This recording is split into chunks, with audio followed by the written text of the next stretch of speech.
Hello and welcome to the AI Research Roundup. I'm Alex. Today, May 7th, 2025, we're looking at an ICLR conference paper from about 3 months ago, Rethinking Reward Modeling in Preference-Based Large Language Model Alignment. This paper studies reward models, systems that score AI response quality for large language models, or LLMs, to ensure they're helpful and safe through a process called large language model alignment.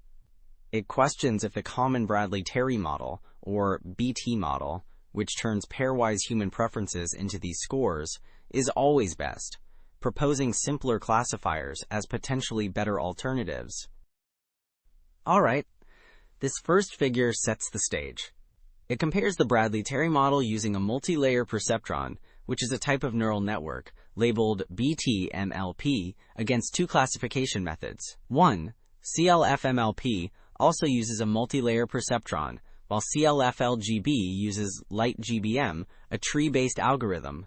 Across different base large language models, on both harmless and helpful tasks, these classification models generally show higher golden reward value improvement. This score, it shows how well the reward system aligns with an ideal quality standard.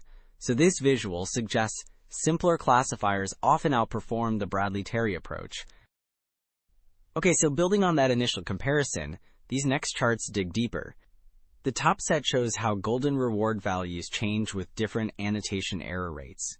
Basically, how often the human preference labels might be wrong. We see that as errors increase, the classification models, using either a multi-layer perceptron or LightGBM, generally hold up better than the Bradley-Terry model. Then, the bottom set of charts looks at the number of training annotations. Here too, the classification approaches often achieve higher golden reward values, especially as more data becomes available. This suggests these simpler classifiers are more robust. So beyond just the model choice and its robustness to errors or data amounts, these next charts explore another angle, how the way preferences are collected actually matters. We're looking at harmless and helpful tasks again, across various base large language models.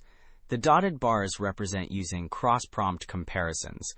That's when human reviewers compare AI responses generated for different initial questions, rather than just responses to the same one. For all the models, the Bradley-Terry model and the classifiers, these cross-prompt comparisons generally lead to a higher golden reward value improvement. This indicates that getting this wider variety of comparisons is really beneficial. Alright, building on the theme of data characteristics, these next plots specifically examine the harmless dataset. They show golden reward values against the number of training annotations for various large language models. What's key here is how performance changes across different levels of annotation quality, represented by beta values, a setting related to the noise and preference labels. We generally see the classification models, CLF-MLP and CLF-LGB, demonstrate more robustness compared to the Bradley-Terry model, especially at higher beta values, indicating less ideal data. They also tend to scale well with more training data, reinforcing their suitability when data isn't perfect.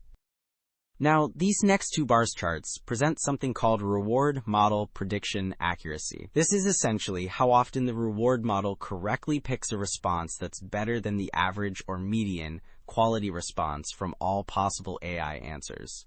Across both the harmless dataset on the left and the helpful dataset on the right, and for various base large language models, we consistently see the orange and green bars, representing the classification-based approaches, are taller than the blue Bradley-Terry model bars. This means these classifier models are generally better at identifying superior AI responses. Okay, so building on how well these models identify superior responses, these next charts show something called best of n performance percentile. Now, best of n sampling, or BON sampling, this is a process where the AI generates a large number of potential answers, say 500, and the reward model's job is to pick the single best one from that group. The percentile tells us how good that chosen answer is. Across both the harmless and helpful datasets, and for different base large language models, the classification-based models consistently reach higher best of n sampling performance percentiles. This further highlights their effectiveness in practice. So, as we've seen with that best of n sampling performance, it really highlights how these classification-based approaches often have an edge. A key takeaway is that simpler classification methods for reward modeling, that's teaching AIs what's good based on human choices, frequently outperform the traditional Bradley-Terry model, especially with limited or noisy data. What truly matters, it seems, is order consistency. Just ensuring the model correctly ranks better responses higher. And even how we collect preferences, like using cross-prompt comparisons, can really boost results. Thanks for tuning in to the AI Research Roundup.